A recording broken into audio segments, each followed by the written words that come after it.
Resolución del primer examen de obstetricia 1.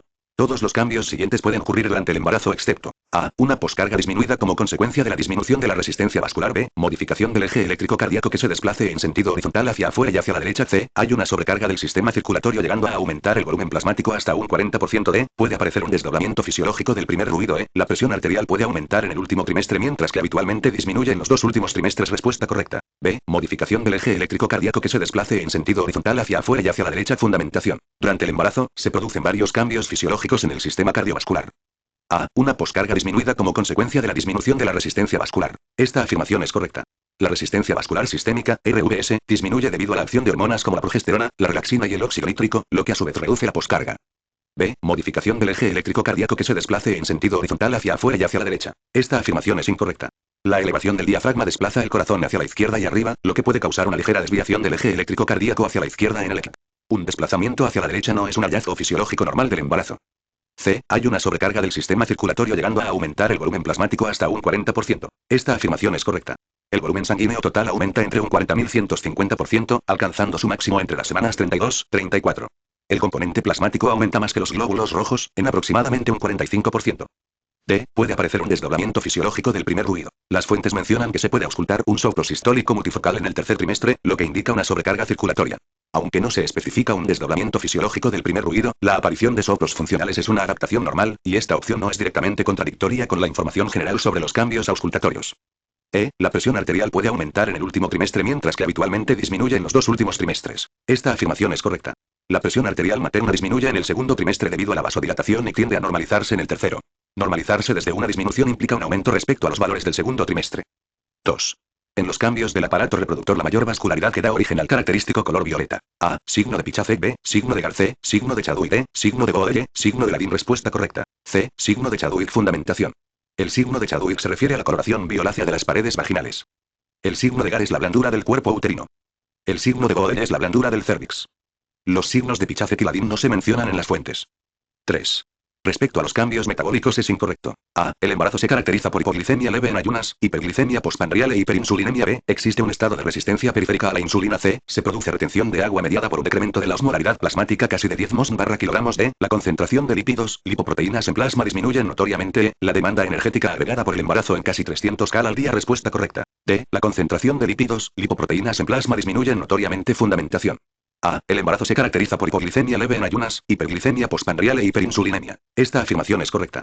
La resistencia a la insulina y la demanda fetal de glucosa pueden llevar a hipoglucemia leve en ayunas, mientras que la resistencia a la insulina después de las comidas puede causar hiperglucemia postprandial, y la compensación pancreática lleva a hiperinsulinemia. B. Existe un estado de resistencia periférica a la insulina. Esta afirmación es correcta. El lactógeno placentario, la progesterona, el estriol y la prolactina inducen una insulinoresistencia. C. Se produce retención de agua mediada por un decremento de la osmolaridad plasmática casi de 10 mol/kg. Esta afirmación es correcta en concepto. El aumento del volumen plasmático y la hemodilución fisiológica disminuyen la presión oncótica, lo que favorece la retención de agua y la formación de edemas. D. La concentración de lípidos, lipoproteínas en plasma disminuye notoriamente. Esta afirmación es incorrecta. Las fuentes mencionan que la placenta sintetiza glucógeno, colesterol y ácidos grasos, que actúan como fuentes de nutrientes y energía para el embrión/feto. Fisiológicamente, el embarazo se asocia con un aumento en los niveles plasmáticos de lípidos y lipoproteínas para satisfacer las demandas energéticas. E. La demanda energética agregada por el embarazo en casi 300 cal al día. Esta afirmación es correcta. Se recomienda un aumento de aproximadamente 300 cal/día durante el segundo y tercer trimestre. 4. Respecto al metabolismo del hierro durante el embarazo. A. Los requerimientos de Fe en el embarazo alcanzan los 1000 mg en total. B. Los requerimientos Fe no aumentan mucho durante la segunda mitad del embarazo. C. La cantidad de hierro absorbido de la dieta junto con los extraídos de las reservas suelen ser suficientes para cubrir las demandas durante el embarazo. D. Solo la es verdadera. E. Las alternativas A y C son correctas. F. Las alternativas B y C son correctas. Respuesta correcta. D. Solo la es verdadera. Fundamentación. A. Los requerimientos de Fe en el embarazo alcanzan los 1000 mg en total. Esta afirmación es correcta. En el embarazo se requieren cerca de 1,000 mg de hierro. De estos, 300 mg se transfieren al feto y la placenta, y 500 mg se incorporan a la hemoglobina materna. B. Los requerimientos de Fe no aumentan mucho durante la segunda mitad del embarazo. Esta afirmación es incorrecta. La demanda diaria total de hierro aumenta a aproximadamente 7 mg/día después de la mitad del embarazo. Además, se recomienda la suplementación a partir de las 14 semanas, y hasta 120 mg/día en el último trimestre si se inició tarde. C. La cantidad de hierro absorbido de la dieta junto con los extraídos de las reservas suelen ser suficientes para cubrir las demandas durante el embarazo. Esta afirmación es incorrecta. La cantidad requerida suele exceder las reservas maternas y favorece la anemia ferropénica si no hay suplementación. Por ello se recomienda la suplementación universal. 5. Paciente gestante de 14 semanas. Vacunas podríamos indicarle sin riesgo. A, BCG, tétanos, difteria. C, rubéola. B, antigripal inactivada. E, B y C. Respuesta correcta. B, tétanos, difteria. Fundamentación. A, BCG. Las vacunas de virus vivos atenuados, como la BCG, deben evitarse en gestantes. B, tétanos, difteria. Las vacunas contra el tétanos y la difteria se recomiendan en pacientes embarazadas. C, rubéola. La vacuna triple viral, que incluye la vacuna contra la rubéola, está contraindicada en gestantes porque es una vacuna de virus vivos atenuados. D, antigripal inactivada. La vacunación contra la influenza es recomendada a partir de las 20 semanas de gestación, no desde las 14 semanas. E, B y C. Es incorrecta porque la rubéola está contraindicada. 6. En una paciente lactante podemos indicar sin precaución. A, metotrexato. B, ergotamina. C, paracetamol. D, bromocriptina. E, ninguna respuesta correcta. C, paracetamol. Fundamentación.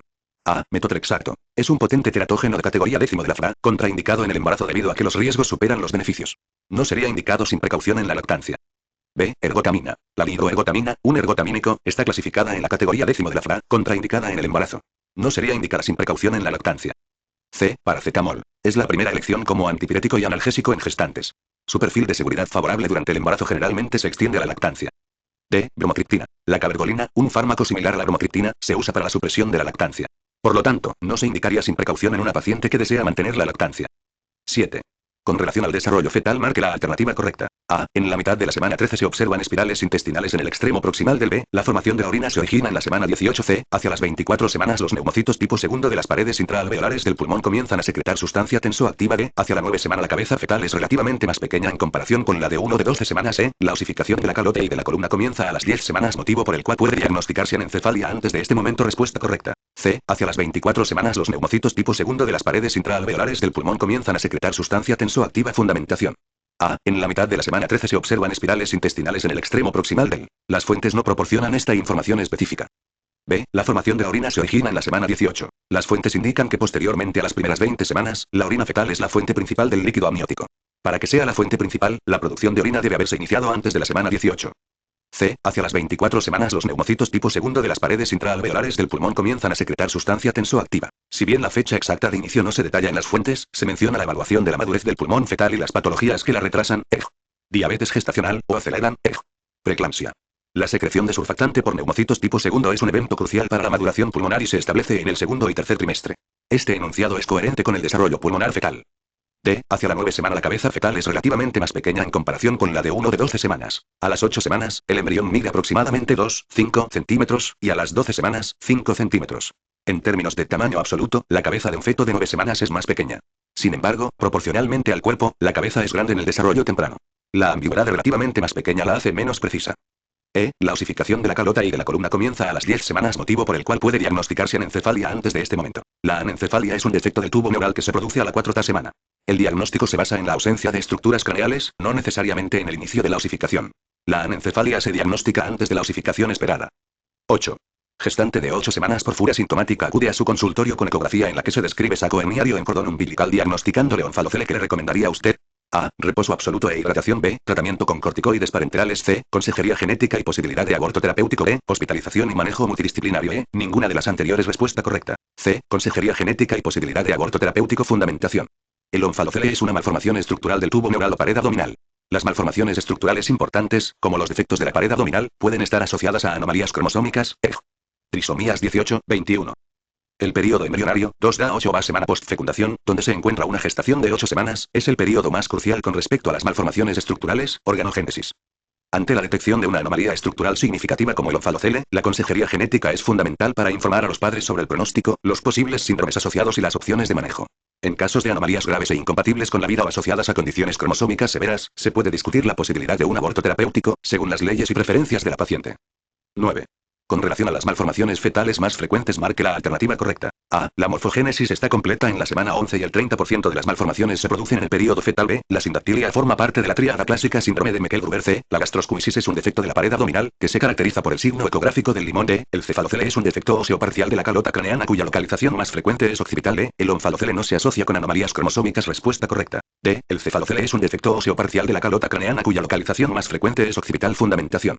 A. La morfogénesis está completa en la semana 11 y el 30% de las malformaciones se producen en el periodo fetal. Esta afirmación es incorrecta. El periodo de organogénesis, morfogénesis, ocurre principalmente entre la 3ª y la 8ª semana después de la fecundación, siendo el momento más crítico para las malformaciones estructurales. El período fetal, a partir de la semana 9, se caracteriza por maduración y crecimiento, no por la mayoría de las malformaciones estructurales. B. La sindactilia forma parte de la tríada clásica síndrome de Meckel-Gruber. Las fuentes no proporcionan información sobre la sindactilia ni el síndrome de Meckel-Gruber. C. La gastroscumisis es un defecto de la pared abdominal, que se caracteriza por el signo ecográfico del limón. Esta afirmación es incorrecta. La gastroscumisis es un defecto de la pared abdominal. El signo de cabeza del limón o signo del limón es un marcador ecográfico de defectos del tubo neural, anomalías del SNC. D. El cefalocele es un defecto óseo parcial de la calota craneana cuya localización más frecuente es occipital. Esta afirmación es correcta. El encefalocele, o cefalocele, es un tipo de defecto del tubo neural. Implica un defecto óseo en la calota craneana a través del cual protruye tejido, siendo la región occipital una localización común. El onfalocele no se asocia con anomalías cromosómicas. Esta afirmación es incorrecta. El onfalocele es un defecto de la pared abdominal que se puede indicar por AFP, lo que a su vez se relaciona con cromosomopatías. Además, es un conocimiento médico general que el onfalocele tiene una alta asociación con anomalías cromosómicas. 10. Multípara de 35 años con gestación de 33 semanas que acude a emergencia del hospital Hipólito una 9 Tacna con ecografía obstétrica en la que se indica bienestar fetal conservado y anencefalia que le fue diagnosticada hace una semana. ¿Qué le recomendaría a usted? A. Hospitalización y cesárea de emergencia. B. Continuar controles prenatales y consejería. C. Hospitalización e inducción trabajo de parto. D. Hospitalización y aborto terapéutico. E. Las alternativas B y C son correctas. Respuesta correcta. D. Hospitalización y aborto terapéutico. Fundamentación. La anencefalia es una malformación severa del tubo neural que se produce a la cuarta semana y es incompatible con la vida extrauterina. Las fuentes mencionan la importancia de la consejería y la posibilidad de aborto terapéutico en casos de anomalías estructurales graves. A las 33 semanas, aunque el feto esté vivo, bienestar fetal conservado, la condición es letal.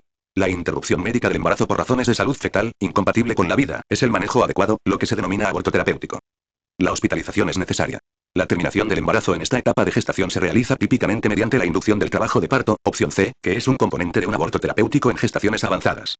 La opción D, hospitalización y aborto terapéutico, engloba la decisión clínica global en este contexto. 11. ¿Cuál de las siguientes conlleva el riesgo más bajo de pérdida fetal? A. Biopsia de vellosidades coriónicas. B. Toma de C. Translucencia nucal y evaluación del flujo del ductus venoso. D. Biopsia fetal. E. Amniocentesis. Respuesta correcta. C. Translucencia nucal y evaluación del flujo del ductus venoso. Fundamentación. Las pruebas invasivas para el diagnóstico de cromosomopatías conllevan riesgo de pérdida fetal. Biopsia de vellosidades coriónicas. 102% de riesgo de aborto o pérdida fetal. Amniocentesis precoz. 0,11% de riesgo de aborto o pérdida fetal. Cordocentesis, biopsia fetal o funiculocentesis. 206% de riesgo de aborto o pérdida fetal. La translucencia nucal, TN, y la evaluación del flujo del ductus venoso son procedimientos de ecografía, que son técnicas no invasivas y, por lo tanto, no conllevan un riesgo inherente de pérdida fetal. 12. Son acciones metabólicas del lactógeno placentario. A. Lipólisis materna. B. Promoción de la secreción de la relaxina por C. Acción antiinsulina materna. D. Acción angiogénica. E. Síntesis de proteínas para la respuesta correcta. C. Acción antiinsulina materna. Fundamentación. Las fuentes describen que el lactógeno placentario es responsable del crecimiento fetal, favorece el paso de glucosa de la sangre materna a la circulación fetal e induce una insulinoresistencia. Esta insulinoresistencia se refiere a una acción antiinsulina materna, lo que lo hace prodiabetogénico. 13. ¿Cuál de las siguientes complicaciones disminuyen la producción de estrógenos placentarios? A. Muerte fetal. B. Anencefalia fetal. C. Trisomía 21. B. Eritroblastosis fetal. E. Todas ellas F. Solo dos de ellas. Respuesta correcta. B. Anencefalia fetal. Fundamentación. Las fuentes indican que la placenta produce hormonas esteroideas, incluyendo estrógenos, pero depende de señales externas y sus propias enzimas no son suficientes para cubrir toda la demanda hormonal. La producción de estriol, un estrógeno principal, depende en gran medida de precursores generados por las glándulas suprarrenales fetales. La anencefalia fetal se asocia con hipoplasia de las glándulas suprarrenales fetales, lo que reduce la disponibilidad de estos precursores, resultando en una disminución de la producción de estrógenos placentarios. 14. Marque lo correcto en relación con la gonadotropina coriónica humana. A. Se encuentran concentraciones bajas. B. En síndrome de Down. C. En gestaciones múltiples. No. D. En embarazo molar se encuentran. Respuesta correcta. B. En síndrome de Down. Fundamentación. Las fuentes establecen que la gonadotropina coriónica humana, HCG, se comporta de la siguiente manera. Se incrementa en casos de mora, embarazo múltiple y síndrome de Down. Específicamente para la trisomía 21, síndrome de Down, se observan muy elevados niveles de beta-HCG libre en sangre materna. Por lo tanto, la opción B, en síndrome de Down es correcta porque las concentraciones de beta-HCG se encuentran elevadas. La opción D, en embarazo molar se encuentran, es incompleta, pero en las notas del examen, la versión extendida de la pregunta menciona en embarazo molar se encuentran en niveles bajos, lo cual sería incorrecto según las fuentes. Si la opción D se refiere a que se encuentran elevadas, también sería correcta. Pero tal como está escrita, B es la más clara. 15. La HCG es producida por A. Citotrofoblasto. B. Sincitiotrofoblasto. C. Endometrio materno. E. XXE. Células deciduales. Respuesta correcta. B. Sincitiotrofoblasto. Fundamentación. Las fuentes afirman que la gonadotropina coriónica humana, HCG, es una hormona peptídica producida por el sincitiotrofoblasto. Su producción es un producto de la implantación. 16.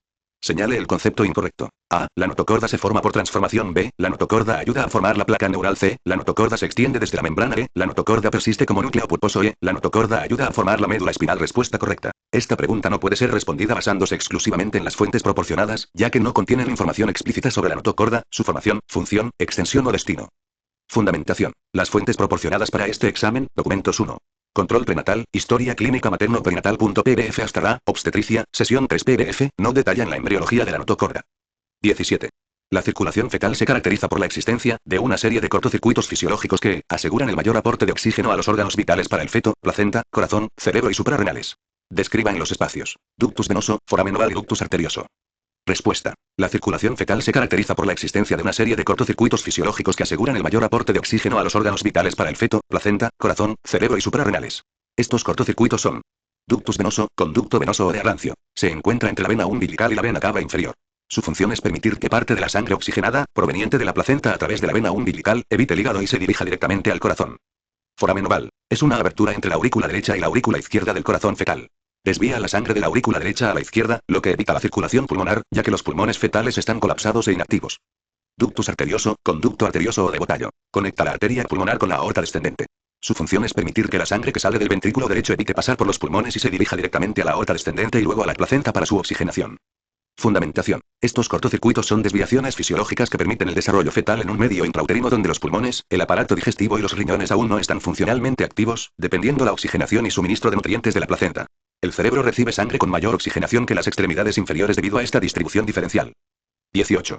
¿Son funciones de intercambio de la placenta? Pregunta para escribir. Respuesta. Las funciones de intercambio de la placenta son esenciales para el desarrollo fetal y se realizan mediante diversos mecanismos de transporte entre la madre y el feto. Difusión simple. Permite el paso de oxígeno, O2, y dióxido de carbono, CO2, así como urea, agua y lípidos. Difusión facilitada. Es el mecanismo principal para el transporte de glucosa, a través de transportadores GLUT, siendo GLUT1 el predominante. Transporte activo. Es fundamental para la transferencia de aminoácidos, iones, como calcio, K, y hierro, Fe, y vitaminas. Endocitosis/pinocitosis. Permite el paso de macromoléculas como la inmunoglobulina G, IT, materna, lo que proporciona protección inmunológica, inmunidad pasiva fetal. Fundamentación. La placenta es el principal órgano encargado de suministrar nutrientes al feto. Su función es transportar sustancias vitales y actuar como barrera fisiológica, aunque no completamente impenetrable. También sintetiza sustancias como glucógeno, colesterol y ácidos grasos que actúan como fuentes de energía para el feto. 19. La reacción cortical significa: marque la correcta. A. Formación de pronúcleos masculino y femenino. B. Fusión de las membranas del ovocito y del espermatozoide. C. Impermeabilización de la membrana del ovocito a otros espermatozoides luego del ingreso del primero. D. Capacitación del espermatozoide. E. Ninguna de las anteriores. Respuesta correcta. C. Impermeabilización de la membrana del ovocito a otros espermatozoides luego del ingreso del primero. Fundamentación. Las fuentes describen que la reacción cortical y la reacción de zona ocurre durante la fase segunda de la fecundación, donde la membrana plasmática del ovocito se vuelve impermeable para otros espermatozoides, gracias a la reacción cortical, en donde secreta gránulos que digieren proteolíticamente sitios de unión espermática, alterando la cubierta del óvulo. Esto evita la polispermia. 20. En la fecundación la reacción acrosómica implica: A. Dispersión de la corona radiada. B. Penetración de la zona pelúcida. C. Liberación de enzimas como la hyaluronidasa, espermiolisina y acrosina. E. Todas son correctas. E. Solo B y C. Respuesta correcta. E. Solo B y C. Fundamentación. La reacción acrosómica es un evento clave en la fecundación. A. Dispersión de la corona radiada. La fase primero de la fecundación implica que los espermatozoides liberan hialuronidasa para atravesar la corona radiada. Si bien la hialuronidasa es una enzima, la reacción acrosómica se refiere más específicamente a la zona pelúcida. B. Penetración de la zona pelúcida. Durante la fase segundo, los espermatozoides se unen a la zona pelúcida, y para aumentar su permeabilidad y penetrarla, se necesita la liberación de enzimas hidrolíticas. Este es un componente directo de la reacción acrosómica. C. Liberación de enzimas como la hialuronidasa, espermiolisina y acrosina. La reacción acrosómica se caracteriza por la liberación de enzimas hidrolíticas, espermiolisina y acrosina, que ayudan a la penetración de la zona pelúcida. La hialuronidasa también se menciona como enzima liberada por los espermatozoides. Las fuentes definen la reacción acrosómica como la liberación de enzimas hidrolíticas, espermiolisina y acrosina, que permiten la penetración de la zona pelúcida. Por lo tanto, las opciones B y C son las que implican directamente la reacción acrosómica. 21. Complete. Se conoce como desaceleraciones FCF tardías DIPS2. Fluctuaciones de la línea de base. Se conocen como desaceleraciones FCF. La desaceleración FCF que coincide con la contracción uterina. Respuestas y fundamentación. Se conoce como desaceleraciones FCF tardías DIPS2. Son patológicas e indican hipoxia fetal aguda, insuficiencia placentaria. La caída de la FCF se produce después de la M de la contracción. Fluctuaciones de la línea de base. Se denomina variabilidad. Se refiere a las fluctuaciones en la frecuencia cardíaca fetal basal, con un rango usual de 10-25 LPM. Se conocen como desaceleraciones FCF. Se denominan DIP. Es la disminución transitoria de la FCF en 15 latidos por debajo de la línea de base y que dura más de 15 segundos. La desaceleración FCF que coincide con la contracción uterina. Se denomina DIP primero o desaceleración temprana. Es fisiológica e indica compresión de la cabeza fetal. El AIME de la contracción coincide con el nadir de la desaceleración y la recuperación es simultánea con el término de la contracción, imagen en espejo. 22. Mencione el puntaje del siguiente perfil biofísico, viene en un cuadro para rellenar, para poner el puntaje. 01 movimiento respiratorio en 30 minutos. 01 movimiento corporal en 30 minutos. Abre y cierra la mano fetal. NST monitoreo electrónico no estresante no reactivo. Volumen de líquido amniótico. ILA 5. Puntaje total. 4 puntos. Fundamentación. El perfil biofísico fetal evalúa 5 parámetros, otorgando 2 puntos por normalidad y 0 por anormalidad. 01 movimiento respiratorio en 30 minutos. Para 2 puntos se requiere uno o más episodios de movimientos respiratorios rítmicos durante 30 segundos o más. 01 movimiento no especifica la duración, por lo tanto, 0 puntos. 01 movimiento corporal en 30 minutos. Para 2 puntos se requieren 3 o más movimientos discretos del cuerpo o de las extremidades en 30 minutos. Solo 01 movimiento es insuficiente. 0 puntos. Abre y cierra la mano fetal, tono fetal. Para 2 puntos se requiere uno o más episodios de extensión de una extremidad fetal con retorno a la flexión o apertura o cierre de una mano. Abre y cierra la mano fetal cumple este criterio. 2 puntos. NST monitoreo electrónico no estresante no reactivo. Para 2 puntos, el NST debe ser reactivo. Al ser no reactivo, 0 puntos. Volumen de líquido amniótico ILA 5. Para 2 puntos, se requiere un solo bolsillo vertical máximo de 2 centímetros o más. Un ILA de 5 centímetros generalmente indica un volumen normal de líquido amniótico. Por lo tanto, 2 puntos. Puntaje total. 0 más 0 más 2 más 0 más 2 igual 4 puntos. 23. Entre los 30 a 34 años los abortos espontáneos. A, 12%. B, 14%. C, 16%. D, 18%. E, N/A respuesta correcta. E, N/A fundamentación. Las fuentes proporcionadas no contienen información específica sobre las tasas o porcentajes de abortos espontáneos correlacionados con el rango de edad de 30 a 34 años. Aunque se mencionan los abortos espontáneos como pérdida del embarazo antes de la semana 20, no se presentan estadísticas por edad materna. 24. ¿Cuál de los siguientes marcadores de cromosomopatías del primer trimestre tiene más valor? A. Longitud del fémur. B. Medir frecuencia cardíaca fetal. C. Flujo a través de la válvula tricúspide. D. Dosaje de BHGS libre. E. Translucencia nucal. Respuesta correcta. E. Translucencia nucal. Fundamentación. Las fuentes describen los marcadores del primer trimestre para cromosomopatías. La translucencia nucal, TN, se realiza entre las 10 a 14 semanas y tiene una sensibilidad del 70% para el tamizaje de síndrome de Down. Otros marcadores ecográficos incluyen el higroma quístico, la hipoplasia del hueso nasal y la regurgitación tricúspidea. Los marcadores bioquímicos son PAPA y beta-HCG. La beta-HCG libre está en la PAPA en trisomía 21. Se menciona que el marcador bioquímico más sensible en el trimestre es PAPA. El test combinado edad materna, TN, beta-HCG y PAPA, es de elección. Aunque la PAPA es el bioquímico más sensible, la TN es el único marcador individual para el cual se proporciona una sensibilidad numérica explícita, 70%, en las fuentes, lo que sugiere su alto valor en este contexto. 25. Una mujer de 32 años de edad presenta un embarazo de 12 semanas, sus antecedentes evidencian historia de síndrome de Down pero solicita consejería genética para someterse a una amniocentesis. ¿Qué conducta debe adoptar el médico? A. Explicarle que su riesgo de concebir un hijo con síndrome de Down es bajo, necesario la interconsulta con un consejero genético. B. Explicarle que su riesgo de concebir un hijo con síndrome de Down es bajo y que la amniocentesis es demasiado riesgosa para su bebé. C. Explicarle que entiende sus preocupaciones y que tramitará su cita con el consejero genético. D. Explicarle que aunque entiende sus preocupaciones no es ético solicitar la consulta con el consejero genético simplemente porque ella lo solicite. Respuesta correcta. C. Explicarle que entiende sus preocupaciones y que tramitará su cita con el consejero genético. Fundamentación. Las fuentes enfatizan la importancia de la consejería genética en la atención preconcepcional y prenatal para informar sobre riesgos y evitar ansiedad o interrupciones innecesarias. La paciente tiene antecedentes familiares de síndrome de Down y está preocupada, lo que justifica una evaluación más exhaustiva. La amniocentesis precoz, mayor 12 semanas, es una prueba invasiva para confirmar cromosomopatías, y a las 12 semanas es un momento adecuado para considerar la amniocentesis. El médico debe reconocer y validar las inquietudes de la paciente y facilitar el acceso a la evaluación especializada, incluyendo la consejería genética. Las opciones A y B minimizan sus preocupaciones, mientras que la D es éticamente incorrecta. 26. La ecografía para cuantificar la translucencia fetal del feto se debe efectuar entre las semanas A, de 9 a 10, 6 semanas. B, de 11 a 13, 6 semanas. C, 14 a 15, 6. D, 15 a 16 semanas. E, todas las anteriores. Respuesta correcta. B, de 11 a 13, 6 semanas. Fundamentación. Las fuentes indican que la ecografía para la translucencia nucal, TN, se realiza en el primer trimestre. Específicamente, una tabla de objetivos de la ecografía por trimestre muestra que la TN se evalúa entre las 11, 13, más 6 semanas. Otra mención general es entre las 10 a 14 semanas. La opción B se ajusta perfectamente al rango más preciso. 27. Paciente que acude con FUR 30 de julio, la fecha probable de parto. A, marzo 23. B, abril 7. C, marzo 28. D, abril 23. E, marzo 7. Respuesta correcta. B, abril 7. Fundamentación. Para calcular la fecha probable de parto, FPP, con la regla de Naegele, se suman 7 días a la fecha de última regla, FUR, y se restan 3 meses. FUR. 30 de julio día. 30 más 7 igual 37, equivalente a 6 de agosto, si julio tiene 31 días, lo cual es correcto. Mes. Julio, 3 meses igual abril. FPP. 6 de abril, del año siguiente. Si se utiliza la regla de Val, sumar 10 días y restar 3 meses. Día. 30 más 10 igual 9 de agosto. Mes. Julio, 3 meses igual abril. FPP. 9 de abril, del año siguiente. Dadas las opciones, abril 7 es la más cercana y plausible. 28. Una primigesta primigrávida de 19 semanas con FUR incierta se presenta para estimar la edad gestacional. El útero es palpable a nivel de la sínfisis del pubis y los latidos cardíacos son audibles mediante Doppler electrónico. En base a esta información, determinar la edad gestacional aproximada será: A. 8 semanas. B. 16 semanas. C. 17 semanas. D. 20 semanas. E. 24 semanas. Respuesta correcta. A. 8 semanas. Fundamentación. Útero palpable a nivel de la sínfisis del pubis. Las fuentes indican que el útero se coloca al borde superior del pubis a las 9 semanas. También se menciona que la altura uterina comienza a ser palpable alrededor de las 12 semanas. Si está a nivel de la sínfisis, la referencia de 9 semanas es muy específica.